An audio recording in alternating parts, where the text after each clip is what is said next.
Hello दोस्तों, आपका बहुत बहुत स्वागत है। तो चलिए आज हम लोग देखते हैं फिर से कुछ सामान्य ज्ञान के अति महत्वपूर्ण प्रश्नों को। तो देर न करते हुए शुरू करते हैं।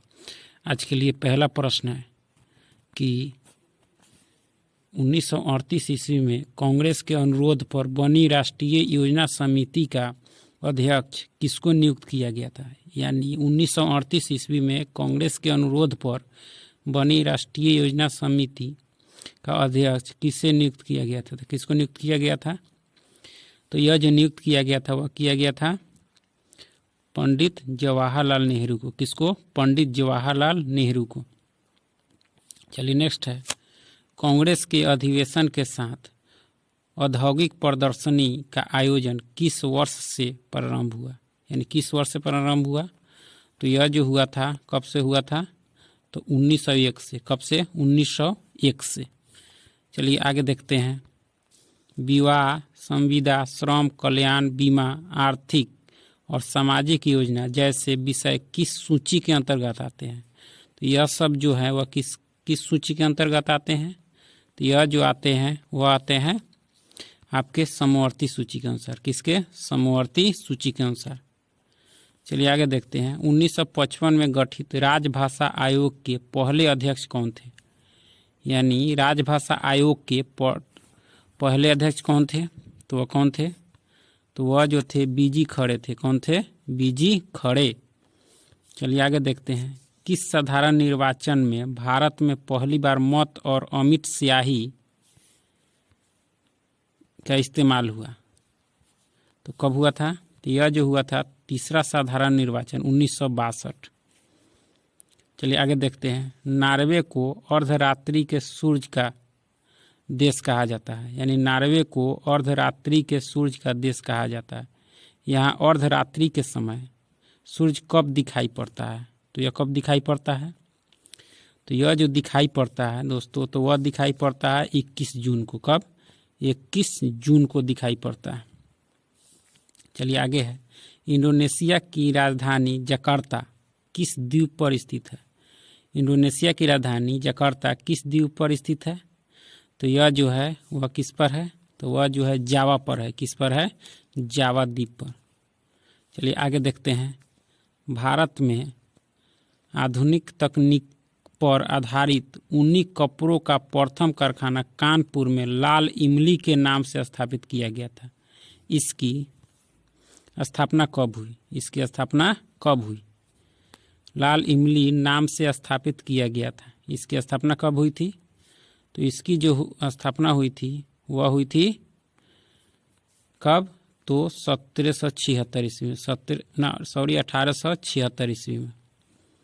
चलिए नेक्स्ट है। भारत में आय और संपत्ति के असमान वितरण को कम करने की सर्वोत्तम कर पद्धति है। सर्वोत्तम कर पद्धति कौन सी है? तो यह जो है फिर से देखिए इसको। भारत में आय और संपत्ति के असमान वितरण को कम करने की सर्वोत्तम कर पद्धति है। तो यह कौन पद्धति है? तो यह जो है प्रगतिशील कारारोपण पद्धति है। प्रगतिशील कारारोपण पद्धति। चलिए नेक्स्ट है। लोहे में जंग लगना किसका उदाहरण है? तो यह जो है वह किसका उदाहरण है? तो यह जो है ऑक्सीकरण का उदाहरण है। किसका? ऑक्सीकरण का। चलिए आगे देखते हैं। रविन्द्रनाथ टैगोर को नोबेल पुरस्कार मिला। यानी कब मिला था रविन्द्रनाथ टैगोर को नोबेल पुरस्कार? तो यह जो मिला था यह कब मिला था? 1913 में। किसके लिए? तो गीतांजलि के लिए। किसके लिए? तो गीतांजलि के लिए। चलिए आगे देखते हैं। प्रथम एशियन गेम्स कहाँ आयोजित हुआ था? प्रथम एशियाई खेल कहाँ आयोजित हुआ था? तो यह जो हुआ था वह हुआ था भारत में। यानी भारत में दिल्ली।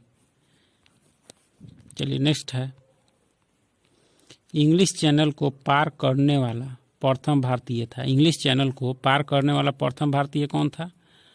तो वह जो था मिहिर सेन था। कौन था? मिहिर सेन था। चलिए आगे देखते हैं। किस रोग से पीड़ित लोगों को इंसुलिन दिया जाता है? तो किस रोग से पीड़ित व्यक्ति को दिया जाता है? तो यह जो दिया जाता है वह दिया जाता है मधुमेह रोग से पीड़ित व्यक्तियों को इंसुलिन दिया जाता है। चलिए आगे देखते हैं, शरीर का कौन सा हिस्सा टाइफाइड से प्रभावित होता है? टाइफाइड से कौन सा अंग प्रभावित होता है? तो यह जो होता है वह होता है आंत होता है। क्या होता है? आंत होता है। क्या होता है? आंत। चलिए आगे देखते हैं, अकबर ने फतेहपुर सीकरी में बुलंद दरवाज़ा किसकी स्मृति में बनवाया था? तो यह किसकी स्मृति में बनवाया था अकबर ने? तो ये जो बनवाया था गुजरात विजय के उपलक्ष्य में। किसके उपलक्ष्य में? गुजरात विजय के उपलक्ष्य में फतेहपुर सीकरी में बुलंद दरवाज़ा का निर्माण करवाया था। चलिए आगे देखते हैं, तराइन के दूसरे युद्ध में पृथ्वीराज चौहान को किसने पराजित किया था? तो वह किसने पराजित किया था? तो वह जो किया था मोहम्मद गोरी ने। किसने? मोहम्मद गोरी ने पराजित किया था। चलिए आगे देखते हैं, किसके शासनकाल में शिवाजी के नेतृत्व में मराठा आंदोलन एक चुनौतीपूर्ण शक्ति के रूप में विकसित हुआ था? तो यह किसके समय में चुनौतीपूर्ण शक्ति के रूप में विकसित हुआ था? तो वह जो हुआ था औरंगजेब के समय। किसके? औरंगजेब, जिसे क्या कहा जाता है? आलमगीर भी कहा जाता है। चलिए आगे देखते हैं, बाबर के पिता का क्या नाम था? बाबर के पिता का क्या नाम था? तो उसका जो नाम था वह था उमर शेख मिर्ज़ा। चलिए आगे देखते हैं, मुगल अधिकारी को क्या कहा जाता था जो शिक्षा, दान एवं धर्म के कार्यों को देखता था? तो उसे क्या कहा जाता था? तो उसे जो कहा जाता था वह कहा जाता था सदर उस सदर। चलिए आगे देखते हैं, फादर ऑफ इंडियन अनरेस्ट किस भारतीय को कहा जाता है? फादर ऑफ इंडियन अनरेस्ट किस भारतीय को कहा जाता है?